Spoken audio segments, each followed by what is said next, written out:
Saludos and welcome back. I've been to the state of New Mexico a few times, including teaching for the New Mexico Gang Task Force in Albuquerque with my friend Dwayne San Esteban. And my friend Pablo Martinez helped us organize one of the first International Latino Gang Investigator Association conferences there in the year 2005. That was a great event, and we publicly acknowledged many people, including giving awards to the godfather of gang investigators, Wes McBride from the LA Sheriff's Department, and to longtime gang expert Richard Baldemar, also a veteran of LASD. When I was down there, I always toured some of the local barrios, like San Jose, with local gang cops. I chose Frank Paco Marcel to be one of our first advisors to ILJA, and I still communicate with him, although we have both been retired for many years. Paco was a major gang expert and corrections administrator in New Mexico, Arizona, and was on the board of the National Major Gang Task Force. And he taught for us in Las Cruces, New Mexico, on career criminals, which was very well received. It was Paco who instituted programs to identify, track, and manage security threat groups in New Mexico, and helped develop a validation process whereby correction staff entered information into gang databases, which were shared with local law enforcement. In my last video on New Mexico prison gangs, I was heavily criticized by one former security threat group coordinator for New Mexico DOC for not giving enough credit to others, and that I was not comprehensive enough. Granted, over half of that video was about the deep, rich history of New Mexico and events that led up to the bloody Santa Fe penitentiary riot, which I've done a lot of research on, and which led up to the growth of prison gangs in the New Mexico prison system. I really don't consider myself to be an expert of anything, although I think I do have an above average grasp of gangs in the United States, and have written about a dozen books on them. I never worked in New Mexico DOC, but communicated often with people who did, and gave credit at the end of that video to all in New Mexico who helped me. Maybe that individual who highly criticized me was upset that I didn't drop his name. Now, I'm sure he was very active in combating gang problems there. I just never heard of him before, so I couldn't mention him. So, no disrespect on my part. Now that we got that out of the way, let's get down to covering some street gangs in New Mexico, a state called the Land of Enchantment, but a place that some call Land of Entrapment. According to local gang experts, at last count, there were approximately 680 gangs totaling almost 14,000 members in New Mexico. Ruthless criminals lured by easy money and lax laws migrating to New Mexico. Detectives say that is one reason why there are now approximately 300 gangs in and around Albuquerque. That's right, 300 gangs. Tonight, News 13's Matt Grubbs is on the front lines with gang detectives trying to keep track of who's who and what they're up to. On any given night, Myself and 181. the cops are out, checking in on any one of Bernalillo County's more than 300 active gangs. That scar right there is 2 scars. It goes from here to here. For Detective Luke Edwards and his partner, who we're not identifying because he does undercover work, there's a lot of looking at tattoos to see if there's a gang connection or checking out nicknames. What they used to call you? It's a surprising amount of time spent finding out who is in a gang So we got a person contact here. This guy, he was from Cali. and who isn't. You need to gather intelligence and remember these names and remember the streets and addresses. You guys take care, man. Be safe, all right? As street gangs evolve, gathering intel is one of the only ways cops can keep up. All that intelligence and sharing it with your squad members and detectives and other agencies, that's where that intel gathering is crucial. Now, let's be real here. Some of those only have about 3 members, but some have approximately 300 members or more. Many of these gangs are involved in violent crimes, but many of the lower tier members are involved in things such as drug-related activities. In the late 1990s, several Hispanic street gang members from various Hispanic gangs based out of Roswell, New Mexico, formed Crazy Town Roswell, and they basically banded together for protection against larger towns like Albuquerque. I've been told that Crazy Town Roswell has been aligned in the past with Los Carnales, California Sureños, Barrio Aztecas, and Barrio San Jose.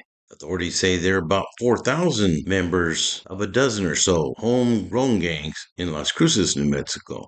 Española, New Mexico is known as the state capital of lowriding, and usually they're a positive influence on the community. But police state recently there have been encounters with youngsters who identify themselves as being members of On the Rise gang. Believe it or not, there are some norteños in New Mexico. Not many, but some. There are a lot more Sureños who follow the Chicanos' Southern California style of gangbanging.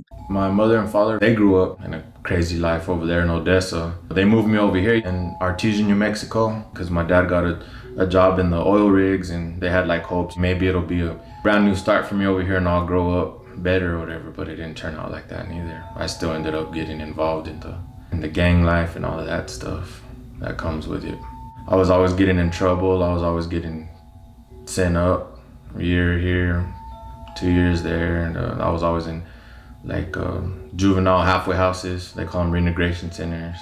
I spent a good part of my adolescent life in and out of correctional facilities. Being a juvenile, you know what I mean, locked up back then, that was fun and games. Whenever you get to prison, it's not really fun and games no more. But most in New Mexico do not like taking orders from outsiders and call their own shots. There are also some Crips and Bloods in New Mexico. Gangs often use Burque as slang for Albuquerque, Duke City, or symbols from the University of New Mexico, the Lobos. A prisoner just brought into the Central Correctional Facility in Los Lunes, and he has the markings of a dangerous gang. They call themselves the Burqueños, or the Burque Boys. Got the Duke, got the skyline. Where's your skyline? They use the city's skyline, the image of the Albuquerque Duke, the Zia symbol, and even Lobo insignia to identify themselves, especially Lobo paw prints. That paw means something. Now, they had to either commit some kind of a felonious act or an assault for the group to receive those paws. In the last year, correctional facilities across New Mexico have seen a 40% increase in Burqueños members. They're usually criminals that belong to separate street gangs and rally together behind prison bars. They try to challenge staff for control of our prisons, for control of the inmate population.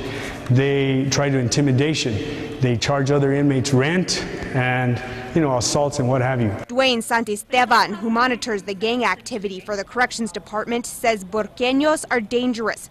He also says they're no longer just a prison gang. There is a group that we're dealing with in prison that's going to be making it out into the streets eventually. They're going to be coming to your areas. They're going to be coming to your neighborhoods. I understand that Burque 505 is now the biggest security threat group in New Mexico. While urban renewal may have made some areas in Albuquerque look better than they used to be, they can still be very violent, such as the War Zone, located just north of Kirkland Air Force Base, which is frequented often by homeless people and drug users, with fentanyl often being the drug of choice. While Burqueños may unite in the jail and prison system, out on the streets, they don't always get along. For instance, there's a gang called Northside Street Locals that beefs with Brewtown Locals, located just to their south. Northside Locals 14 wear red like Norteños do in Northern California, but they are not affiliated with them. They rock the New Mexico 505 area code. Understand that Northside Locals 14, named actually for 14th Street that runs through their area, get along with Martineztown, who may throw up 13 after their placazo, not for the sur or for answering to the Mexican Mafia of California, but as a symbol for marijuana. And for the 13th letter of the alphabet, M, which is the first letter of their gang, Martineztown. Barrio Martineztown is one of the oldest Burque gangs. Brewtown is very active and a very violent gang, operated in Albuquerque's North Valley, in an area also referred to as Los Griegos, and have been around since at least the 1970s, maybe even the 1960s.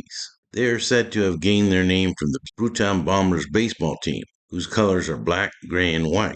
And you also sometimes see them using the Lobo symbol and Raiders football team symbols, since they have the same colors. And they have two main cliques, Brewtown Spider Locals and Thug Life Crew, who have had beefs with each other in the past, but are getting along now as far as I know. They will also use 107 for the last three numbers of their zip code.